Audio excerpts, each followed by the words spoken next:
सिंह राशि के लिए साल 2025 क्या लाया है खास?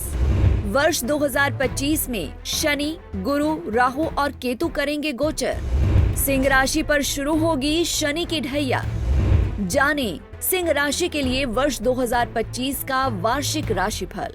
दोस्तों 2024 आधे से ज्यादा बीत चुका है और 2025 आने वाला है। ऐसे में सारे जातकों को इस बात की जिज्ञासा है कि 2025 उनके लिए कैसा रहेगा, उनका कारोबार कैसा रहेगा, उनकी आय कैसी रहेगी, उनकी हेल्थ कैसी रहेगी, उनका रिलेशनशिप कैसा रहेगा, संतान यदि है तो कैसी रहेगी, नहीं है तो क्या संतान का योग बनेगा। इस तरह के तमाम सवाल हैं जो है वो जातकों के मन में हैं, जिनका वो आंसर चाहते हैं और ये आंसर मिलता है एस्ट्रोलॉजी से। और आज के वीडियो में हम सिंह राशि के जातकों के बारे में बताएंगे कि सिंह राशि के जातकों के लिए 2025 इन तमाम विषयों के लिए कैसा रहेगा। तो बात करेंगे सिंह राशि की, लेकिन सिंह राशि की बात करने से पहले 4 बड़े ग्रह जिनका प्रभाव आपके ऊपर आता है और उसका सिग्निफिकेंस क्या है, उन ग्रहों का असर क्या होता है लाइफ में, इस पर थोड़ी सी चर्चा करेंगे। 4 ग्रह ऐसे होते हैं, शनि, गुरु, राहु और केतु। ये चारों ग्रह एक साल में कभी कभी राशि परिवर्तन करते हैं एक साथ, क्योंकि शनि 2.5 साल बाद राशि बदलेंगे तो नंबर तीसरे साल बाद जाके ही आता है। राहु केतु कभी कभी ऐसा होता है कि हर साल राशि बदल जाए, लेकिन नॉर्मली ऐसा नहीं होता। जैसे 2023 में अक्टूबर में राशि बदली राहु केतु ने, 2024 में राशि परिवर्तन नहीं हुआ, अब 25 में होगा जाके। गुरु हर साल राशि बदलते हैं क्योंकि गुरु 12 महीने ही एक राशि में रहते हैं। तो 2025 ऐसा होने जा रहा है जिसमें चारों ग्रह राशि बदलेंगे और सिंह राशि के ऊपर इसका क्या असर आएगा ये जानने की कोशिश करेंगे। चारों ग्रहों के जो परिवर्तन होंगे उसके गोचर का आपके ऊपर क्या असर आएगा। तो सबसे पहले तो ये जो कुंडली आपके सामने लगी हुई है, ये 1 जनवरी के दिन की कुंडली है। चारों ग्रहों की स्थिति बताएंगे आपके लिए कैसी है। तो सबसे पहले तो 1 जनवरी के दिन आपकी जो दशम भाव है कुंडली का, वहां पर गुरु का गोचर हो रहा है। गुरु यहीं पर रहेंगे, आपकी कुंडली में गुरु रहेंगे 15 मई तक, यानी कि पहले 4.5 महीने गुरु आपके दशम भाव को प्रभावित करेंगे। दूसरा धन भाव होता है उसको प्रभावित करेंगे और छठा आपका लिटिगेशन, रोग ऋण शत्रु का भाव होता है उसको प्रभावित करेंगे। और गुरु की दृष्टि सब जानते हैं कि अच्छी होती है। जहां पर गुरु बैठे हैं, ये देखिए, ये जो ट्रायंगल बन रहा है आपके सामने इस चार्ट के ऊपर, इसको इकोनॉमिक ट्रायंगल बोलते हैं, ये अर्थ ट्रायंगल है। तो यहां पर गुरु पहले 4.5 महीने आपका इकोनॉमिक ट्रायंगल एक्टिवेट रखेंगे। अब बात करते हैं शनिदेव की। शनिदेव आपकी कुंडली में इस समय सप्तम भाव से गोचर कर रहे हैं। सप्तम भाव में आपकी कुंडली में शनिदेव की अपनी राशि कुंभ आती है। हालांकि शनि का गोचर छठे भाव में अच्छा होता है, लेकिन सप्तम में हम इसको न्यूट्रल मान के भी चलेंगे, क्योंकि यहाँ पर सब जो है वो शनि अपनी मूल त्रिकोण राशि में है, अष्टम से के मुकाबले अच्छे हैं, लेकिन यहाँ पर ज्यादा देर नहीं रहेंगे सप्तम में, आगे जाकर अष्टम में आ जाएंगे। अष्टम में आने का मतलब है कि आपकी कुंडली में यहाँ पर शनि की ढैया शुरू हो जाएगी। आपने बहुत सारे वीडियोस देखे भी होंगे कि शनि की ढैया आ रही है सिंह राशि के ऊपर, तो शनि की ढैया भी शुरू हो जाएगी। इसका भी क्या असर रहेगा ये भी चर्चा करेंगे। तो ये 2 ग्रह बदलेंगे और तीसरा और चौथा ग्रह राहु केतु जो एक ही साथ बदलते हैं वो 29 मई को जाकर बदलेंगे। इस समय क्या हो रहा है, जो सिंह राशि के जातक हैं उनके लिए दूसरे भाव में और अष्टम में गोचर हो रहा है ये वाला, क्योंकि 6 राशि में इस समय केतु गोचर कर रहे हैं और 12 राशि में इस समय राहु गोचर कर रहे हैं। तो राहु का अष्टम में जाना अच्छा नहीं, केतु का दूसरे भाव में जाना अच्छा नहीं। ये गोचर किसी भी लिहाज से अच्छा नहीं था, दोनों का ही अच्छा नहीं था। यदि केंद्र में हो तो फिर हम थोड़ा सा न्यूट्रल मान के चलें, लेकिन अष्टम का और दूसरे का तो गोचर अच्छा नहीं है, क्योंकि अष्टम आयु स्थान है, ये जो है वो अच्छा स्थान नहीं होता। यहाँ से राहु का गोचर भी अच्छा नहीं है, यहाँ पर राहु की प्लेसमेंट होना भी अच्छा नहीं होता। दूसरा भाव चूंकि धन भाव है, यहाँ पर केतु का गोचर वैसे ही अच्छा नहीं है, तो ये गोचर भी आपके लिए अच्छा नहीं था। ये गोचर आपके लिए थोड़ा सा अब आगे जाकर न्यूट्रल होगा, आगे बताएंगे। 29 मई को आप देखिए कुंडली में आपकी राशि के ऊपर से केतु का गोचर शुरू हो जाएगा और सप्तम में राहु आ जाएंगे, यहाँ पर ये स्थिति होगी। और गुरु का गोचर जो होगा, गुरु का गोचर आप जो है पहले बता दिया आपको कि 15 मई को होगा, वो आगे निकल जाएंगे। और गुरु का गोचर आपकी कुंडली में होगा 15 मई को 11वें भाव में आ जाएंगे वो। अब 11वें भाव में जब गुरु आएंगे तो 11वें भाव का गुरु का गोचर अच्छा होता है। तो कुल मिलाकर एक गोचर आपके लिए अच्छा है, गुरु का बहुत अच्छा होने जा रहा है। राहु केतु का गोचर आप न्यूट्रल मान के चलिए, लेकिन शनि का गोचर आपके लिए अच्छा नहीं होगा। शनि जो है वो समय के कारक ग्रह हैं। शनि आपकी लाइफ में कौन सा इवेंट किस समय होगा ये डिसाइड करते हैं। गुरु ब्लेसिंग्स देते हैं, गुरु ब्लेसिंग्स के कारक हैं। तो यहां पर पहले 4.5 महीने गुरु की ब्लेसिंग्स रहेगी आपके धन स्थान के ऊपर, जहां से इस समय केतु का गोचर हो रहा है, वो भाव गुरु के कारण ही न्यूट्रलाइज्ड है। न्यूट्रलाइज्ड मतलब है कि वहां पर बहुत ज्यादा धन की हानि नहीं है। और यदि गुरु यहां से हटेंगे तो केतु भी वहां से हट जाएंगे, तो वो भाव आपका खाली हो जाएगा। आपकी कुंडली में पूरा साल 3 भाव एक्टिव रहेंगे। तीसरा भाव एक्टिव रहेगा, 5वां भाव एक्टिव रहेगा, 7वां भाव एक्टिव रहेगा। ये एक्टिवेशन भी आपको बताएंगे कि आगे कैसे होती है। किसी भी भाव के ऊपर एक शुभ और एक अशुभ ग्रह का प्रभाव आने के बाद वो भाव एक्टिव हो जाता है। तो जब ये ग्रह तीनों गोचर कर जाएंगे तो आपकी कुंडली में तीसरा, 5वां और 7वां भाव एक्टिव हो जाएगा। अब इसका असर क्या होगा? सबसे पहले तो यह है कि असर क्या होगा। यहां पर देखते हैं कि सबसे पहला गोचर होगा आपकी कुंडली में शनि का। 29 मार्च को शनि आपकी कुंडली में अष्टम भाव में आ जाएंगे। आप शनि की ढैया के प्रभाव में आ जाएंगे। अब शनि आपकी कुंडली में 2 स्थानों के स्वामी बनते हैं और शनि मारक हैं आपकी कुंडली में। सिंह राशि के लिए शनि अच्छा फल नहीं करते। सिंह राशि के जातकों को जब शनि की अंतर्दशा आती है तो वो दशा विपरीत होती है, क्योंकि शनि आपकी कुंडली में छठे के भी स्वामी है जो रोग ऋण शत्रु का भाव होता है, 7वें के भी स्वामी है जो मारक स्थान होता है। तो यहाँ पर शनि का छठे भाव के स्वामी का अष्टम में आ जाना, मारक स्थान के स्वामी का अष्टम में आ जाना, आपके चंद्रमा से अष्टम में गोचर करना अच्छा नहीं है। यहाँ पर आपको इसकी रेमेडीज भी आगे बताएंगे, लेकिन यहाँ पर आपको कुछ चीज़ों का ध्यान जरूर रखना पड़ेगा। सबसे पहली चीज़, अपने रिएक्शन के ऊपर आपको कंट्रोल करना पड़ेगा, क्योंकि जब चंद्रमा से अष्टम में शनि आते हैं तो आपके मन को, आपकी जो साइकोलॉजिकल पोजीशन है उसको थोड़ा सा डिस्टर्ब करते हैं। जब मन आपका डिस्टर्ब होता है तो उसका असर आपकी वाणी के ऊपर आता है। अब देखिए यहाँ पर शनि की सीधी दृष्टि जो जाती है, जब अष्टम में शनि आएंगे तो सीधी दृष्टि जाती है दूसरे भाव पर। दूसरा भाव आपका धन भाव भी होता है, आपका हाउस ऑफ स्पीच भी होता है। आप क्या बोलेंगे, किस समय बोलेंगे, कैसी स्थिति में बोलेंगे, ये उस समय ये ग्रहों का प्रभाव उस भाव के ऊपर जो है वो काफी असर डालता है।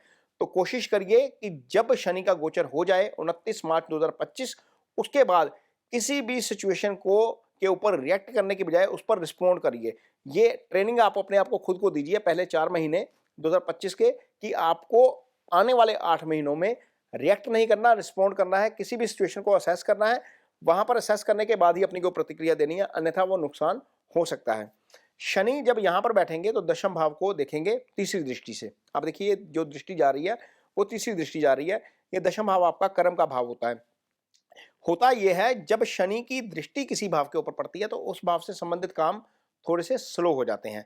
तो स्लो होने का मतलब है कि वहां पर चीजें आपको उम्मीद के मुताबिक नहीं होती।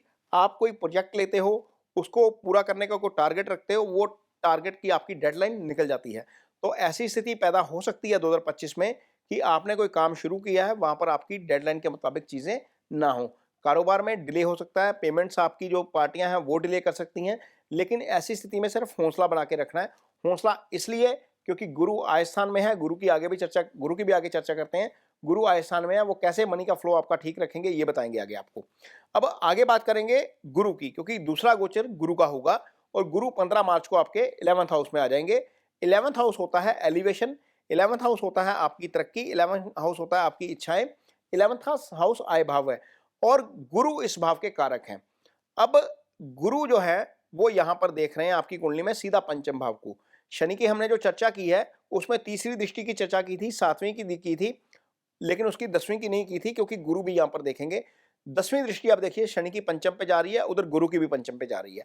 अब ये पंचम भाव आपका एक्टिव हो गया। पंचम आपका इजी गेन्स होता है।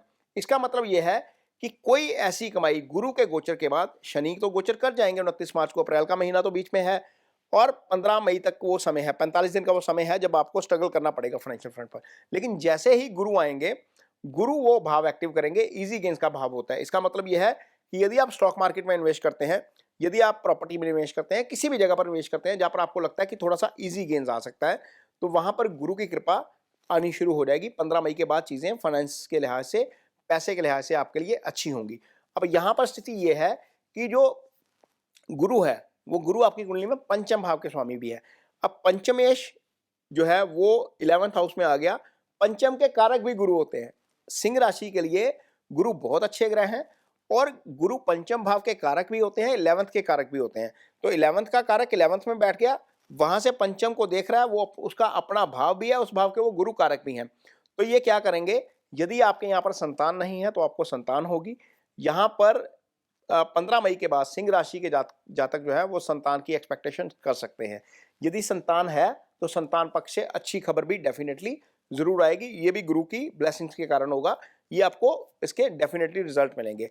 अब गुरु यहाँ पर बैठे हैं तो एक दृष्टि जा रही है गुरु की सप्तम भाव के ऊपर, जो 9th एस्पेक्ट है। सप्तम भाव क्या होता है? सप्तम भाव के पार्टनर का भाव होता है। पार्टनरशिप में कोई भी काम करना है आपने तो गुरु के गोचर के बाद ही करिएगा। 15 मई के बाद वो भाव गुरु के प्रभाव में आ जाएगा, तो पार्टनरशिप के काम के लिहाज से 15 मई के बाद का समय अच्छा है। ये भाव पार्टनर के साथ साथ लाइफ पार्टनर का भी होता है। लाइफ पार्टनर को लेकर यदि कोई कंफ्यूजन है, कोई उनको हेल्थ इश्यू चल रहा है, या आपकी मैरिज हुई नहीं है, वो 7th एक्टिव होने से वो मैरिज भी हो सकती है। तो यानी कि जिनकी संतान नहीं है उनको संतान हो सकती है, जिनकी शादी नहीं है उनकी शादी हो सकती है, पार्टनर के साथ तालमेल बेटर हो सकता है। अब देखिए, गुरु की एक दृष्टि जा रही है आपके तीसरे भाव के ऊपर, ये पंचम दृष्टि है। तीसरा भाव आपके भाई का भाव होता है, छोटा भाई यहीं से देखा जाता है, और तीसरा भाव आपकी कुंडली में पराक्रम का भाव होता है। इसका मतलब यह है कि 15 मई के बाद आप जो भी डिसीजन लेंगे उसमें पूरी कन्विक्शन के साथ काम करेंगे, पूरी डिटर्मिनेशन के साथ काम करेंगे। यहाँ पर आपको डेफिनेटली भाई के पक्ष से फायदा हो सकता है, भाई की हेल्थ अच्छी रह सकती है, भाई का तालमेल ज़्यादा बेटर हो सकता है, तो डेफिनेटली इससे भी आपको लाभ होगा। यानी कि कुल मिलाकर जो चीज़ें शनि की अष्टम ढैया जो है वो आकर थोड़ी सी डिस्टर्ब करने वाली थी, उसको आकर गुरु बैलेंस करेंगे 2025 में 15 मई के बाद। अब अगला गोचर जो होना है आपकी कुंडली में वो 29 मई को होगा, वो होगा राहु और केतु का गोचर। अब राहु यहाँ पर अष्टम भाव में गोचर कर रहे हैं। अष्टम दुर्घटना का भाव होता है। राहु का अष्टम में गोचर अच्छा नहीं होता, केतु मार्ग स्थान पे बैठे हुए हैं, ये भी जो है वो स्थिति अच्छी नहीं थी। हालांकि चंद्रमा के ऊपर से भी राहु केतु का गोचर अच्छा नहीं होगा, क्योंकि चंद्रमा के ऊपर से राहु केतु आ जाएंगे। केतु डिससेटिस्फेक्शन पैदा करते हैं। यदि ये पॉजिटिव स्थिति में आ जाए तो आपको डिससेटिस्फेक्शन का मतलब यह है कि आपने कोई काम किया उससे आप संतुष्ट नहीं है, आप अपनी परफॉर्मेंस से संतुष्ट नहीं है। इसको यदि हम पॉजिटिवली देखना चाहें तो हम अपना और ज्यादा एफर्ट्स करते हैं। केतु क्या करते हैं? केतु रिसर्च के कारक ग्रह हैं। केतु आपको डीप लेके जाते हैं चीजों में। तो पॉजिटिव चीज ये हो सकती है केतु के चंद्रमा के ऊपर से गोचर करने के कारण कि आप अपनी ही परफॉर्मेंस से संतुष्ट नजर नहीं आओगे और कोशिश करोगे कि इसको और ज्यादा बेटर किया जाए, और उसका फल आपको डेफिनेटली अच्छा मिलेगा। अब केतु यहाँ पर बैठते हैं तो पंचम को देखते हैं, क्योंकि गुरु भी पंचम को देख रहे हैं, पंचम एक्टिव हो गया, और केतु यहाँ पर बैठेंगे तो 9th को भी देखेंगे, 9th भी एक्टिव होगा। 9th एक्टिव होने का मतलब यह है कि 9th आपका भाग्य स्थान होता है, 9th अध्यात्म का स्थान होता है, और केतु अध्यात्म के कारक ग्रह है। तो 9th का एक्टिव होना केतु के द्वारा ये इंडिकेट करता है कि आप रिलीजियस टूरिज्म की तरफ भी जाएंगे, धार्मिक यात्रा भी करेंगे 2025 में। सिंह राशि के जातकों को ऐसे बहुत से मौके आएंगे 29 मई 2025 के बाद, जब वो धार्मिक यात्रा जाएंगे। कोई वैष्णो देवी जा सकता है, कोई केदारनाथ जा सकता है, कोई शिरडी जा सकता है, किसी गणपति के प्रति आस्था है, किसी की माता रानी के प्रति आस्था है। किसी भी तरह का ट्रैवल आप करेंगे, रिलीजियस टूरिज्म का मौका आपको जरूर मिलेगा। हाँ, इतना जरूर होगा कि केतु जब चंद्रमा के ऊपर से होते हैं तो आपका स्वभाव थोड़ा सा इरिटेशन वाला जरूर हो जाएगा, आप रिएक्ट करेंगे। रिएक्ट मैं इसलिए बोल रहा हूं क्योंकि शनि की दृष्टि दूसरे भाव के ऊपर है। चंद्रमा आपका मन होता है, जब राहु केतु एक्सिस में आता है तो डेफिनेटली उसका नेगेटिव असर जरूर देखने को मिलता है। इस चीज को थोड़ा सा आपको जरूर बैलेंस करना पड़ेगा साल 2025 के लिए। अदरवाइज यदि हम देखें तो राहु सप्तम में बैठेंगे तो 11th को भी एक्टिव करेंगे, क्योंकि 11th में गुरु बैठे हुए हैं, तो गुरु वहां पर भी एक्टिव होंगे। आप देखिए, ये चीज आपके लिए बहुत अच्छी है, तो निश्चित तौर पर आपको इस चीज का बहुत फायदा होगा। तीसरा, पांचवा, सातवां और 11th आपके लिए एक्टिव रहेगा, तो इन चीजों का एक्टिव रहना आपके लिए बहुत अच्छा है। आप बहुत एंजॉय करेंगे इस चीज को लाइफ में, आपको बहुत जो है वो तरक्की भी मिलेगी। लेकिन थोड़ी सी चीज़ों का आपको ध्यान जरूर रखना पड़ेगा। टेम्परामेंट के ऊपर ध्यान रखना पड़ेगा, अपनी नेचर के ऊपर ध्यान रखना पड़ेगा, अपने बिहेवियर के ऊपर और अपने रिएक्शन के ऊपर थोड़ा सा आपको नियंत्रण करना पड़ेगा। अदरवाइज हेल्थ के लिहाज से यदि देखें तो हेल्थ के लिहाज से भी चीज़ें ठीक है, कोई बहुत ज़्यादा दिक्कत हेल्थ की नज़र नहीं आती, क्योंकि छठा भाव जो है वो बहुत ज़्यादा पाप प्रभाव में नहीं है। हालांकि जब शनि अष्टम में गोचर करते हैं, छठे भाव के स्वामी हैं, तो कहीं ना कहीं किसी ना किसी कोई ना कोई दिक्कत आ जाती है हेल्थ से संबंधित। यदि आपकी एज ज़्यादा है तो आपको हो सकता है कि कोई ना कोई थोड़ी बहुत दिक्कत आ जाए, लेकिन पूरा साल वैसे कोई बहुत ज़्यादा खराबी नहीं होने वाली है, क्योंकि गुरु जो है वो 11वें भाव में बहुत अच्छे रिजल्ट करते हैं। आपको उसकी ब्लेसिंग्स जरूर मिलेगी गुरु की। और गुरु जो है वो सिंह राशि के जातकों के लिए अष्टम के स्वामी भी होते हैं, तो अष्टम लंबी बीमारी का भाव होता है। यहाँ के स्वामी का शुभ गोचर में जाना आपके लिए निश्चित तौर पर अच्छा है। तो ये जो है वो सिंह राशि के जातकों के लिए राशिफल रहेगा। जाते जाते मैं आपको शनि की रेमेडीज जरूर बताऊंगा, क्योंकि शनि की ढैया शुरू होने वाली है, तो आपको कुछ रेमेडीज जरूर करनी चाहिए। एक तो सबसे पहले ओम शं शनिश्चराय नमः का जप डेफिनेटली आपको जरूर करना चाहिए जब शनि की ढैया शुरू हो जाए। काले कपड़े कोशिश करिएगा कि अवॉइड किए जाएं शनि के पीरियड के दौरान।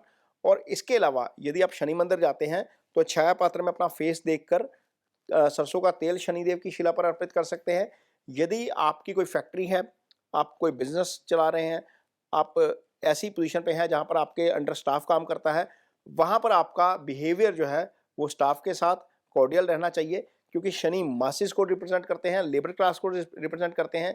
यदि आप इनके साथ कॉर्डियल बिहेवियर में रहते हो तो शनि के आपको अच्छे रिजल्ट मिलते हैं, खराब रिजल्ट नहीं मिलते। तो ये 2025 का राशिफल है सिंह राशि के जातकों के लिए। उम्मीद करते हैं कि आपका 2025 बहुत अच्छा रहेगा। भगवान से प्रार्थना है कि आप इस 2025 के साल में लाइफ की सारी जितनी भी खुशियाँ होती हैं वो भगवान आपको दे। इसके साथ ही मुझे दीजिए इजाज़त। नमस्कार।